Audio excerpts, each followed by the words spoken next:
Éternel, je cherche en toi mon refuge, que jamais je ne sois confondu. Délivre-moi dans ta justice éternelle, incline vers moi ton oreille.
Tu me feras sortir du filet qu'ils m'ont tendu, car tu es mon protecteur. Tu es mon rocher, ma forteresse, et à cause de ton nom, tu me conduiras, tu me dirigeras. Aie pitié de moi, Éternel, car je suis dans la détresse.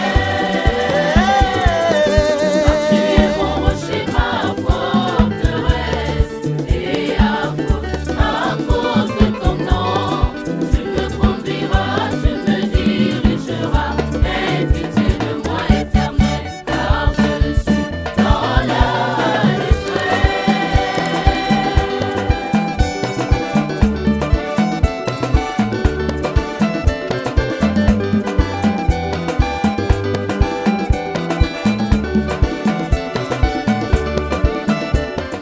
Amen, famille de Christ. Nous voici une fois de plus réunis en ce lieu, mais pas n'importe quel lieu, la maison de notre Dieu. Mais cette maison éternelle, notre Dieu, la veut de plus en plus en esprit. C'est pourquoi l'Éternel, notre Dieu, qui s'attache à une paix dans sa maison, voudrait que cette paix soit également. Mais nous savons et nous sommes toujours et tous convaincus que personne sans la présence de Dieu ne peut marcher sans commettre des erreurs. Même l'enfant qui est suivi par les parents souvent trébuche. Et donc, parce que durant la semaine, nous avons trébuché, nous avons sorti une mauvaise parole à un parent, à un ami, à un collègue. Notre Dieu qui va s'apprêter à recevoir notre prière nous demande un temps de réconciliation. Il souhaite que pour ceux qui sont là, qui sont en litige, qu'ils se lèvent un instant, qu'ils se retirent et qu'ils se regardent les yeux dans les yeux et se demandent pardon. Si d'aventure, les personnes avec lesquelles nous sommes en problème ne sont pas là, la réconciliation n'est pas exclue, simplement qu'elle est retardée au moment où nous regagnerons nos maisons. Nous irons vers ces gens-là, dire que Dieu aime la paix. Et donc je viens vers toi en paix, mon frère, ma soeur. Si je t'ai causé du tort, veuille recevoir mon pardon. parce que le pardon est une puissance qui libère. Et donc, un temps de réconciliation vous est accordé. Éternel, je cherche en toi mon refuge, que jamais je ne sois confondu. Délivre-moi dans ta justice éternelle, incline vers moi. La paix de notre Seigneur Jésus-Christ de Nazareth soit avec nous. Alléluia. Nous salut, la gloire, la puissance sont de notre Dieu. Parce que ses jugements sont véritables et justes. Alléluia. Craignez Dieu et donnez-lui gloire, car l'heure de son jugement est venue. Et adorez celui qui a fait le ciel, la terre, la mer et les sources d'eau. Le salut est à notre Dieu, qui est assis sur le trône. Alléluia.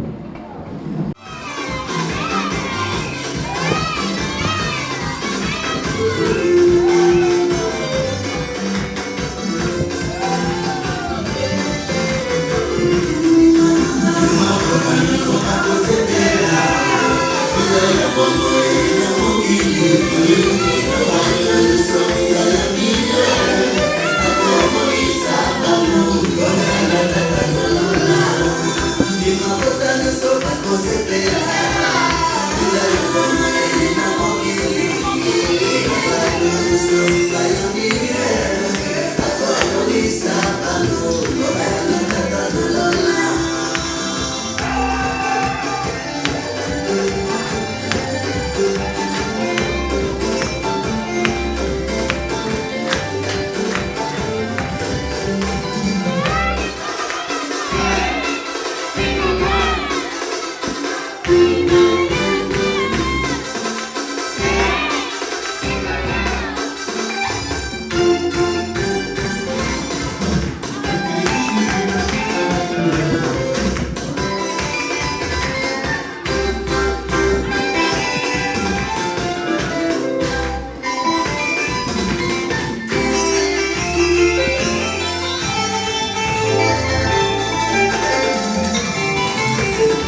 Jésus-Christ de Nazareth.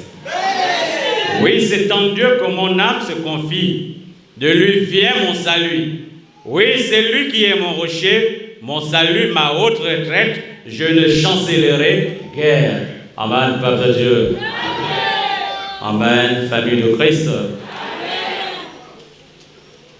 Si nous avons dit que au moment de la prédication, et c'est conforme à ce que nous avons dit, que c'est la sagesse qui s'exprime, c'est parce que simplement, à ce moment-là, chacun doit être concentré, parce que la sagesse c'est Dieu, pour écouter ce que Dieu a prévu pour lui, non pas pour tous. Dieu s'adresse à chacun. D'ailleurs, lorsque vous lisez dans Ésaïe 58, le vrai jeune, Il y a une phrase qui peut étonner. L'Éternel dit, partage ton pain avec celui qui a faim. Dieu s'adressant à son prophète, alors que le prophète est le porte-voix de Dieu, mais Dieu dit, partage ton pain avec celui qui a faim. Et non pas avec ceux. Simplement parce que Dieu s'adresse à chacun de nous. Chacun, selon la disposition de son cœur, reçoit la parole de Dieu. C'est la raison pour laquelle il dit partage ton pain avec celui qui a faim. Et il y en a qui viennent à la maison de Dieu, mais n'ont pas faim. Ils viennent avec d'autres pensées, de pensées de désordre. Et il y en a qui viennent avec des pensées d'obéissance, de quête de la parole de Dieu. Il y en a qui viennent à l'église pour rechercher le succès. Je vais dans cette église parce qu'on a dit c'est une église de cas impossibles. Alors je vais parce que je veux le mariage, je veux le travail. Vous n'aurez rien. Vous n'aurez rien. Parce qu'il n'y a pas eu de disposition de cœur au préalable. Celui qui poursuit le succès ne le rattrapera jamais. À l'inverse, celui qui poursuit Dieu aura le succès. Alors si vous venez avec un intérêt égoïste, avec un intérêt économique, vous êtes venu avec une mauvaise disposition. Et c'est pourquoi vous direz, pourquoi moi je ne témoigne pas? Mais simplement parce que tu n'as pas d'abord recherché le royaume et la justice de Dieu. Mais Dieu a recherché ce qui satisfait d'abord ta chair. Et Dieu ne peut pas être agréable. Le contexte du psaume qui fait objet de notre enseignement du jour, bien qu'il s'inscrit dans la trahison d'Absalom vis-à-vis de David, mais il a ceci de particulier que malgré le combat, malgré les souffrances, la trahison, David s'est confié en son Dieu.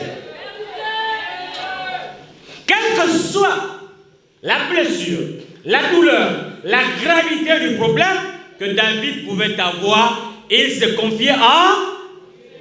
C'est pourquoi dans le psaume 40 tout à l'heure, il a été dit, j'avais mis en l'Éternel mon... Et lorsque vous mettez en l'Éternel votre expérience, qu'est-ce qui se passe? Du fond de la boue, il dresse au pied. Quelles que soient les difficultés dans lesquelles vous êtes, même jeté à l'eau, dans la fosse au lion, Daniel sort victorieux. C'est ce que David avait compris. David avait compris cela. David avait compris qu'un homme doit d'abord affirmer son alliance avec Dieu. Après avoir affirmé son alliance avec Dieu, parce qu'il honore Dieu, il respecte Dieu, alors il peut aller au combat face à tous les adversaires. Même quand je marche dans la vallée de l'ombre de la mort, je ne crains aucun. Pourquoi? Parce que ta houlette et ton bâton me rassurent. Parce que ton église avec son enseignement et ta puissance divine dans ton prophète, comme le Paul Dominique, me rassure. Et David avait compris qu'il faut reconnaître sur soi la souveraineté de Dieu. Une petite histoire. Un jour, François Ier, roi de France, au cours d'une partie de chasse, le roi s'est égaré. Les soldats l'ont cherché, ils n'ont pas trouvé le roi. Et il y avait un peu, on va dire quoi, il pleuvinait, une petite pluie. Ou il pleuvotait, c'est pareil. Et le roi s'est retrouvé dans la maison d'un charbonnier. Dans cette maison, il y avait une femme à côté du feu et une chaise. Le roi est rentré. Madame, bonjour. Je suis François Ier, roi de France. Je me suis égaré, j'ai froid, j'ai besoin de me réchauffer. La femme lui dit, oh mon roi, entre. Voici la chaise, assieds-toi. Quelque temps plus tard, le propriétaire de la maison, le charbonnier arriva. Il dit, mais qui est cet étranger qui est chez moi? Le roi se présenta. Et au même moment, arrivèrent les soldats. Et le charbonnier dit au roi, oh roi, oui, tu es mon roi, tu es le roi de la France. Mais ici, c'est chez moi, cette chaise est la mienne, assieds-toi au sol. Et lorsque les gardes ont voulu violenter Charbonnier, le roi dit non, Charbonnier est maître chez soi. Naissance de ce que vous entendez, la souveraineté. Et si un homme, un État peut être souverain, combien de fois? Dieu, créateur du ciel et de la terre. David avait compris la souveraineté de Dieu. David avait compris. Même lorsqu'il alla au combat face à Goliath, parce qu'un incirconcis avait insulté les armées de Dieu, David, qui savait que toute souveraineté appartient à Dieu, est allé au combat. À cause du nom de Dieu, à cause de la souveraineté de Dieu, David marcha sur Goliath. Même lorsque David pécha, en effectuant contre la volonté de Dieu le dénombrement d'Israël, et que l'Éternel Dieu envoya, l'ange de l'Éternel envoya Gad dire à David, oh, tu as péché, je te propose 3 choix. De ces 3 choix-là, il y avait 2, les 7 années de misère, il y avait les 3 mois de peste et autres, et il y avait le châtiment contre lui-même David. Est-ce que tu préfères toi tomber sous l'épée de tes adversaires ou tu préfères le châtiment de Dieu? Même dans cet état, David dit, je préfère mourir par le châtiment de Dieu. Et finalement, l'Éternel envoya l'ange pour détruire la ville. Et envoyant l'ange détruire, l'Éternel regretta et dit à l'ange, arrête. Et l'ange arrêta de détruire. Mais David pouvait se dire, comme Dieu a arrêté, moi aussi je m'arrête là. Mais non. Gad dit à David, il faut donner quelque chose à Dieu. David alla vers Ornan et lui dit, donne-moi ton espace là. Je veux bâtir un autel à l'honneur de Dieu. Ornan dit, mon roi, sans hésitation, au calme, je te concède ça gratuitement. David dit, non. Dieu ne me sera pas favorable.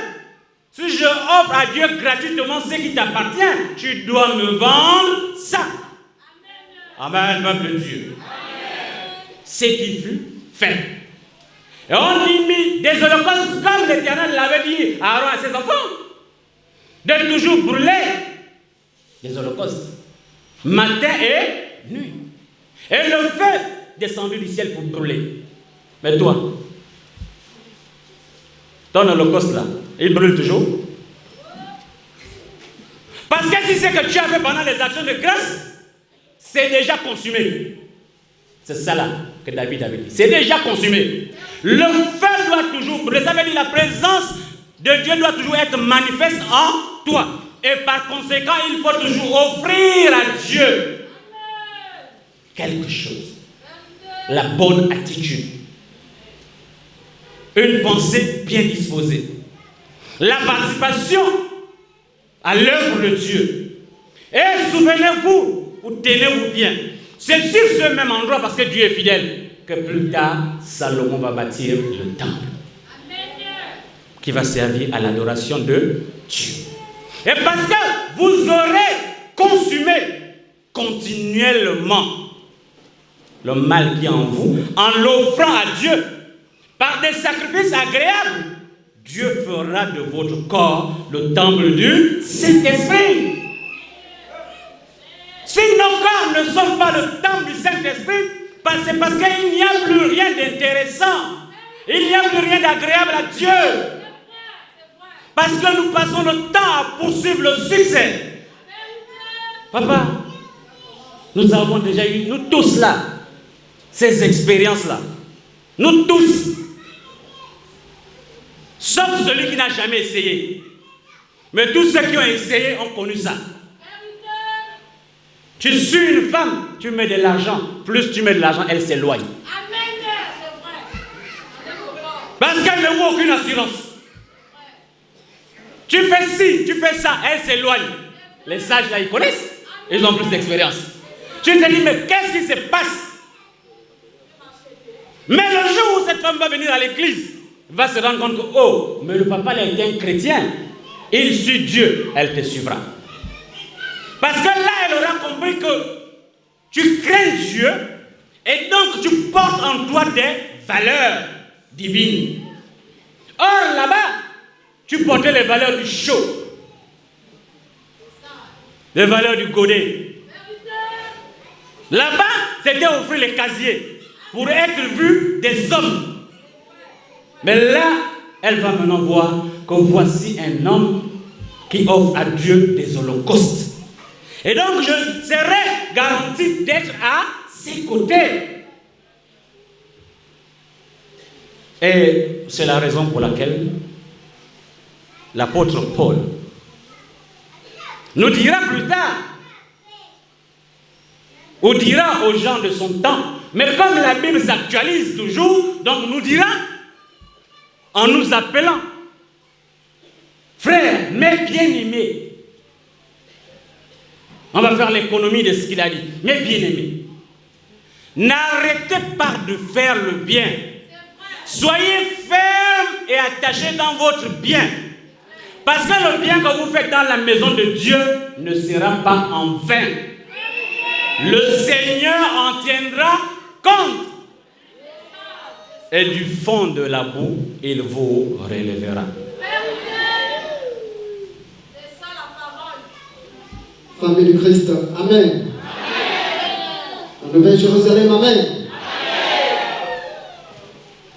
Dans le même sillage, retrouverons la référence d'appui pour faire asseoir les propos de notre prédicateur du jour très inspiré, tiré du livre de 1 Corinthiens chapitre 15 au verset 58. 1 Corinthiens chapitre 15, verset 58. Vous êtes à la page ensemble. On lit les Écritures saintes au nom puissant du Seigneur Jésus-Christ de Nazareth.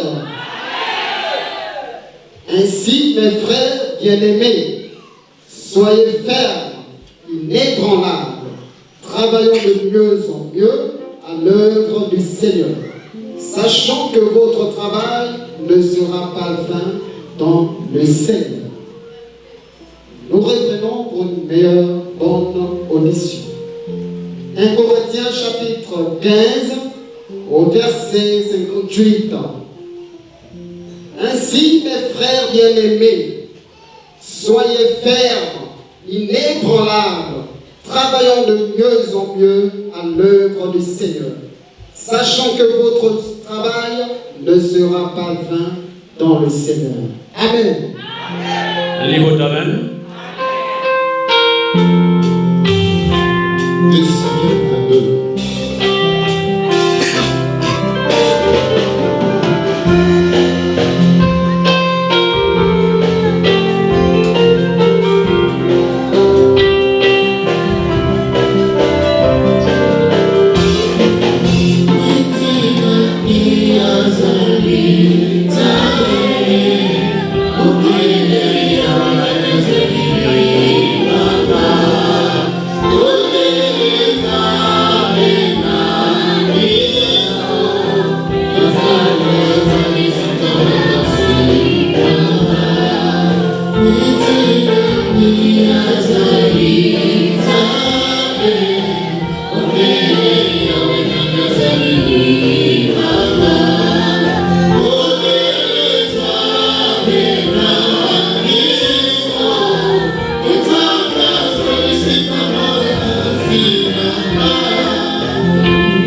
Amen, peuple de Dieu. Amen, famille de Christ. Si vous poursuivez le bonheur, le succès, il s'éloignera de vous. Si vous poursuivez Dieu, alors, comme ce cantique de délivrance, adressé, composé par David et adressé à l'Éternel, depuis son premier verset, lorsque l'Éternel délivra David de ses ennemis, mais également de Saoul, il adressa ces mots à l'Éternel. Nous allons résumer. Même lorsque je suis environné par mes ennemis, même lorsque je suis tourmenté, tu es toujours là à me délivrer. Ce sont les mêmes paroles que vous retrouverez dans le psaume 23. Parce que les psaumes, c'est pour Dieu, c'est pour le combat, c'est pour la délivrance. David avait compris qu'un enfant de Dieu doit avoir en lui la louange. Parce que la louange célèbre l'honneur et la gloire de Dieu. Mais David avait aussi compris que si vous voulez avoir du succès avec Dieu, il faut tenir compte de certaines étapes. Parce qu'il avait fallu d'abord que l'Éternel Dieu sépara Abraham de sa famille. Par la suite, il sépara Abraham de son cousin Lot. Il le sépara d'Ismaël et il lui dit offre Isaac. Si vous n'avez pas compris ces étapes-là, vous ne connaîtrez pas le succès. Le succès passe d'abord par la concordance entre notre bonne éducation naturelle avec la parole de Dieu. Parce que bien que de famille modeste, Esther arriva au trône. Parce qu'elle soumise à l'enseignement de Mardochée, parce qu'elle restait naturelle face à ses concurrentes, et celle qui était d'une famille modeste arriva au trône. Mardochée, encore on peut comprendre, il découlait de la famille royale, celle même de Saoul. Mais les conditions modestes, comment cette fille, si elle n'était pas discrète, si Mardochée n'était pas discrète, si elle ne marchait pas selon l'enseignement de Dieu, elle ne serait pas arrivée. Si Mardochée s'affolait, il n'aurait pas dénoué le piège qu'Aman tendait contre lui et contre les enfants d'Israël. Il faut une certaine discipline d'écoute pour arriver au succès. S'il n'y a pas ça, eh bien, notre vie n'est que rune sur rune, lamentation sur lamentation. Éternel, je cherche